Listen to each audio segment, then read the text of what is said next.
the same. Few people laughed.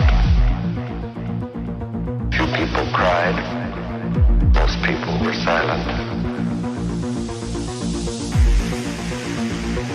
I remembered the line from the Hindu scripture, the Bhagavad Gita. Vishnu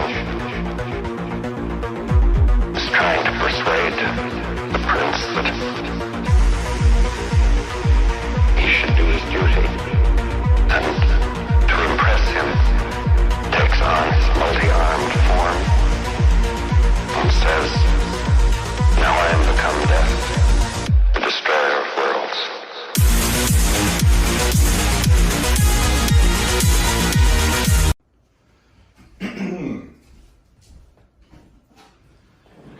Hey guys, Mike Bland from St. Louis. Been trying to do some reorganizing on things, figure out which direction I'm going here. Basically, I did investigations, law enforcement, security over the last 28 years. So I was making this video, I was following along that Brian Laundrie case, which everybody's been watching and is the total media circus. But also because of the investigator in me, having done that my whole career, I found it intriguing as well. And I made some, things to point out in a case like that I saw happening, and having been involved in a lot of cases like that, was just kind of shaking my head because, first off, the thing I noticed to me stood out was, when they were searching the Everglades and all the stuff in Florida, and they had all the law enforcement, swamp vehicles, boats, people doing grid pattern searches and all this stuff. I don't know how many times I've showed up on search scenes like that, and it's like they're putting on this show for the media and for the families, and the minute you show up, you just know from your training and experience that this person is just not out there for whatever reason. And there could be many reasons, but I knew the minute I was watching that something didn't look right, and that the odds of that guy being right there locally, in his area, sometimes it can happen because that person has a support structure there, family or friends, or some help with money, food, or maybe even transportation, or actually being hidden out at a family member's house. But, when there's that level of attention on there, and if he is, in fact, guilty of the murder and on the run, first off, to me, it's not logical he's going to be right there. This is a guy that just drove across the country, first off, and is one of these off-grid survivalist type guys. So having a skill set that is already above average for people when it comes to that, where he's not afraid to live off doors or off the grid, and if he did commit the murder, to me, it's not logical by any stretch that he's going to be in this local wooded area. So when I see searches go on like that for hours, days, weeks, months, and then they finally come to this conclusion, some brilliant, police chief or captain always comes out and says, well, we're calling off the search. To me, it's always seems that they're putting on a show for the media. And they have to act like they're doing something, and the media or somebody starts saying that, hey, maybe we should check this wooded area. The next thing you know, you have amateur detectives. I've seen people bring out pit bulls that didn't know how to search for anything, that were literally pets, and people were literally searching the woods with these dogs, crisscrossing over the paths of law enforcement trained dogs, search and rescue personnel, paramedics, volunteer, or professional search teams, and basically you start to lose all organization of everything that's going on. Next, they have Dog the Bounty Hunter showing up for this thing. My opinion on Dog is that he is total professional and has the background and experience. And in fact, many, I don't think, knew this, but I think he was also in prison, unless I'm wrong, way back, and so also understands the mindset of what it takes, of how a person on the run like that would think, and also what it would take to find this person, the kind of work ethic. He's out, he's finding all these random campsites in Florida on the beaches and turning all this stuff into the FBI. So yes, the FBI, if they're doing their investigation, you have this stuff coming in now. You've got all this leads that coming in from everybody that sees a guy with a shaved head and mustache and beard. They're taking a picture of this guy and sending it in and calling it in as a tip of a sighting. You're going to have hundreds of thousands of calls like that because it is a media frenzy. So now these FBI investigators have to sift through every one of those leads, further distracting them. So you have, the things also where this guy is such a media circus that this guy has basically already been tried, found guilty by the public. No one even knows what this guy's done yet. Or in fact, if he's even killed this Gabby Pettito. And so that, when it comes to a criminal trial, has already set the stage for it to be a very unfair trial. There's way too much bias. They keep replaying these videos of him and her having this very dysfunctional relationship and crying on the side of the road and her getting dropped off and the police making them separate. So it seemed like a very dysfunctional couple having a very dysfunctional cross-country road trip. And apparently they also, on top of everything else, had some unnamed mental conditions or mental illness. I don't know if there was some minor thing or if it was something like bipolar or schizophrenic or what all was involved with that, or if they were supposed to be on medications. So it seemed like, but people, I learned, and that's where, as an investigator, you got your training or experience and you learn to take this emotion out of things, and you got to be separate from that.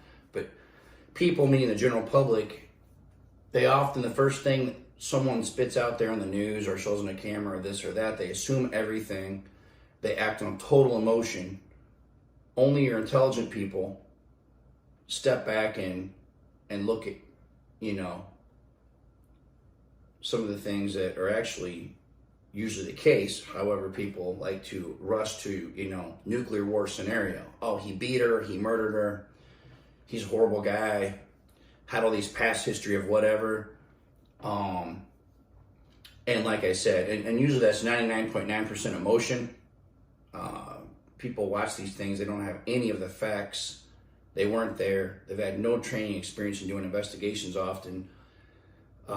So no one really knows anything really other than what the news is showing. And then half the time they can't get it right. So, and then they do a lot of guessing and conjecture on what, we think this is what's going on, or the cops are at the house. In fact, the family's home was surrounded by people making threats to them and chanting literally in their front yard. Personally, why the police didn't have that area cordoned off where that they were not being stalked and harassed 24/7, I'm not quite sure. And no, by any means should they have been allowed to basically have the home surrounded the way they did. It's literally putting the family in jeopardy. Now, whether they're lying or hiding them out or whatever, there is still a legal system. And until you're proven guilty, then you're innocent. And in this case, I don't see where, we have no idea. We also have no idea the unknown factors, meaning were there other people, did they get entangled with the wrong crowd? Were other people after them along this road trip? And did they then catch up with and kill Gabby Pettito? And is that why Brian Laundrie's on the run? I'm not by any means defending the Brian Laundrie guy, but what I'm trying to impress in this video is you have to look at all these options, and professional investigators do that. The minute you work off the emotion, and again, just go to the most obvious fifth grade theory of, or kindergarten theory of, he just killed her. It just had to be, usually, and especially in a case like this, where it seems very bizarre, there's usually way more to the story and way more factors going into this. than what people are aware of. So there could be other people involved, could be some other bad elements. There was to make things even more confusing in this case, in that Idaho area, that outdoor national park area, wherever it was, they found her. It was either Utah, wherever, doesn't matter. There was someone out there that had just killed a lesbian couple that was hiking out there, and I think at the present date in time, that's also unsolved. So now you throw that into the mix, and it was the same area. Makes it very confusing now, because now the question is also, did this guy just happen to kill Gabby Pettito when they separated? So that makes things very confusing. So if there's a serial killer now working in this area, you now have this single girl out there by herself, and God knows what happened there. I do know they found her body. They never really gave any descriptions on of her, cause of death. I don't believe in things like that. But, the other interesting thing was there was a gentleman that called in 911 in the Appalachian Mountains in that Tennessee, North Carolina area. Said he ran into Brian Laundrie in a white truck. And the Brian Laundrie guy said he was basically 100% certain it was him, and that Brian Laundrie was, confused, out of it. He said he was lost, didn't know where he was at. Said he was on his way to California, but was in North Carolina in the middle of the woods. And said he had to get to California because he had an argument with his girlfriend and needed to get back to her. So then I found that very intriguing because, is he driving around and acting like he's, claiming the insanity plea, putting on that big of a show? Highly doubtful. That's a little overboard, behavior. Try to pull that off. That defense works less than 1% of the time anyways. So that's just not going to work. It's not logical. Did he have a mental breakdown after something happened and then literally forgot what happened? Have some type of, psychosis episode, or is he supposed to be on medications and he isn't? All these things could be going on, but I never heard any of this mentioned on the media at all, other than he just killed her. And, he told the guy that he ran into in the Appalachians that he was going to just stay on the highway because he thought it took him to California. And then I read something interesting, a comment on that YouTube thread. Someone was saying that there's actually a city in North Carolina named California. So then the question was, well, was he headed there? But the thing is, we don't know that because he just told that gentleman he was headed to California. So that now adds into confusion. If there is a town near there named California, they should have that area being combed through with law enforcement. And I've heard nothing about that at all. They supposed to send on a couple deputies, made contact with the guy that was not him, let him go. But the gentleman who made that report seemed very credible and very professional and was very certain it was him. And the fact you add all that into the gentleman was also talking about going to California to find his girlfriend, whom he just argued with, it all just seems very bizarre to me. So that's where it just starts deepening, the mystery on this thing. So, you start having all this confusing stuff, confusing leads from numerous states, numerous cities, all that. It's not an easy case for someone to figure out. And so far, even with the FBI, their technology, all the surveillance equipment, they've not found this guy in the woods. The Appalachia area is a vast area, so if he is a survivalist guy, he did head there.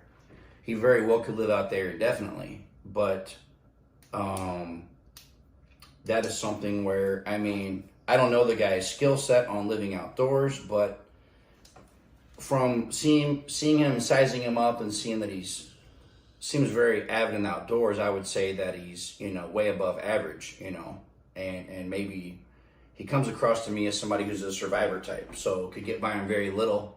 He's not a very big guy, so if he at all knows how to hunt, fish, bushcrafting, scavenge, purify water, make fires, do all the basics, make a shelter, then he could live indefinitely.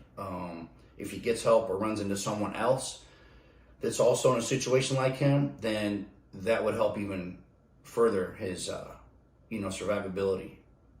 So, but I found it interesting too that because I always tend to not follow the crowds on things, and especially things like this. And I noticed when Dog the Bounty Hunter got involved, he was off doing his own thing. And what I've learned is when I went from law enforcement to private investigations, I always found myself investigating that way, because generally where everybody is, the crowd's at, is usually not where the thing you're going to find anything. And again, I don't know why that is. It's very frustrating. And I think it's very humiliating, but people form these giant search parties. They go right out to the nearest patch of woods in the backyard, and then they spend weeks there searching. And I've never found anything in that scenario. So, it's got to be checked, sure. But the time they waste checking this area, it just usually never ends up making any sense. So, for what comes out of it, you got to expand your mind. And what I compare it to is, coming from law enforcement, is 2021 now, and I still see police departments parking marked patrol cars at banks to try to deter bank robbers. And I see this every day, even here in St. Louis, and I always laugh, because any amateur criminal knows that a police car backed into a bank parking lot that's been there for 6 months is probably fake.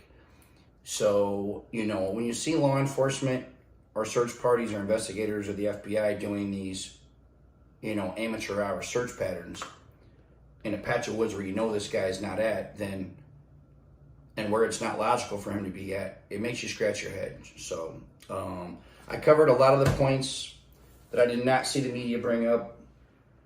It'll be interesting to see what happens with this case, but I think the problem is that, no one has all the facts. The FBI did search his parents' home, and after that, I believe, is when they did issue the warrant for him. So on that note as well, they must have found something they considered incriminating. But then again, the FBI has also, in the past, especially with the Atlanta bomber, the Richard Jewell, that guy was locked up, crucified, found guilty basically of being this abortion clinic bomber, and this guy didn't do anything. So people and agencies can definitely rush into things way too fast and being pressured by the media. And obviously you cannot do that, but it'll be interesting to see, guys. So if you have any questions, leave a comment below.